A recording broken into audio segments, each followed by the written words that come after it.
Saudara, kita lanjutkan Kompas Pagi bersama saya Rahma Piliang.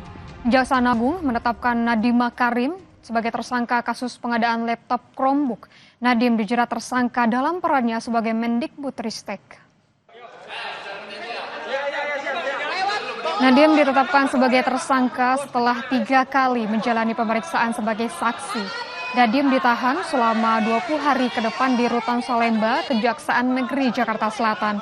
Dalam kasus ini, Kejagung telah menetapkan 4 tersangka dugaan korupsi pengadaan laptop berbasis Chromebook di Kemendikbudristek tahun 2019 hingga 2022 yang merugikan negara hingga 1,98 triliun rupiah.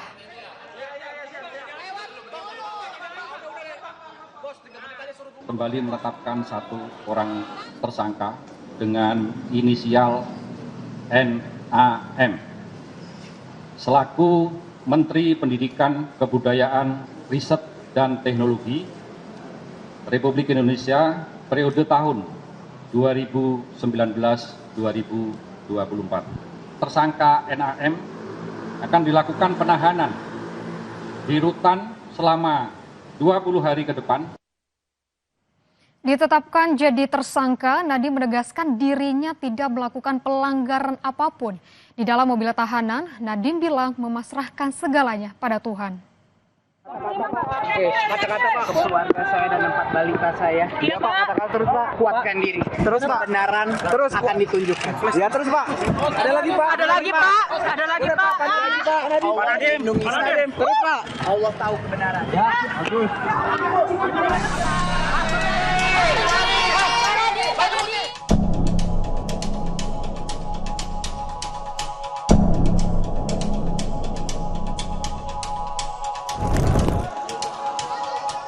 Kejaksaan Agung menetapkan mantan Menteri Pendidikan, Kebudayaan, Riset, Teknologi Nadiem Makarim tersangka kasus dugaan korupsi pengadaan laptop berbasis Chromebook. Kasus ini membuat negara merugi 1,9 triliun rupiah. Dari hasil pendalaman, keterangan saksi-saksi dan juga alat bukti yang ada pada sore dan hasil dari ekspos telah menetapkan tersangka baru dengan inisial NAM. Dugaan korupsi ini bermula pada tahun 2020 hingga 2022 saat Kemendikbudristek melaksanakan kegiatan pengadaan laptop untuk siswa pendidikan usia dini dengan anggaran sebesar 9,3 triliun rupiah. Pada Februari tahun 2020, Nadiem melakukan pertemuan dengan pihak Google Indonesia. Dalam pertemuan tersebut disepakati produk Google akan dibuat proyek pengadaan di Kemendikbudristek. Pada 6 Mei 2020, Nadiem mengundang jajaran Kemendikbud melakukan pertemuan tertutup melalui Zoom Meeting, membahas pengadaan kelengkapan TIK yaitu Chromebook. Dan pada Februari 2021, Nadiem selaku Menteri menerbitkan Permendikbud nomor 5 tahun 2021 tentang petunjuk operasional dana alokasi khusus fisik reguler bidang pendidikan tahun anggaran 2021. Perbuatan Nadiem tersebut melanggar sejumlah peraturan tentang pengadaan barang dan jasa pemerintah. Ketentuan yang dilanggar: 1. Peraturan Presiden nomor 123 tahun 2020 tentang petunjuk teknis dana alokasi khusus fisik tahun anggaran 2021.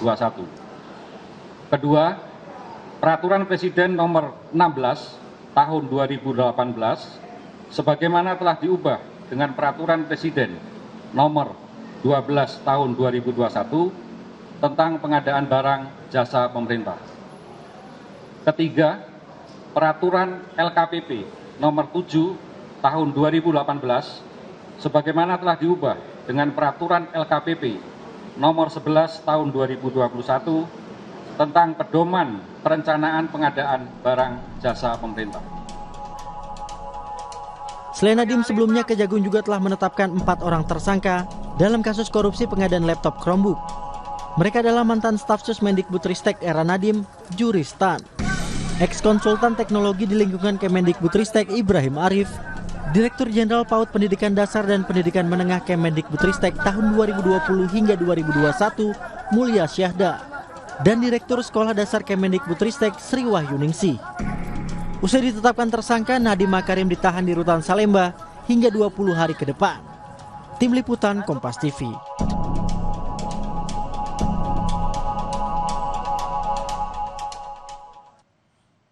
Kita ke informasi lainnya, Saudara. Wakil Menteri Dalam Negeri Bima Arya meninjau kerusakan kantor DPRD Kabupaten Cirebon, Jawa Barat pasca aksi demonstrasi pada pekan lalu. Bima meminta DPRD tetap buka dan melayani masyarakat.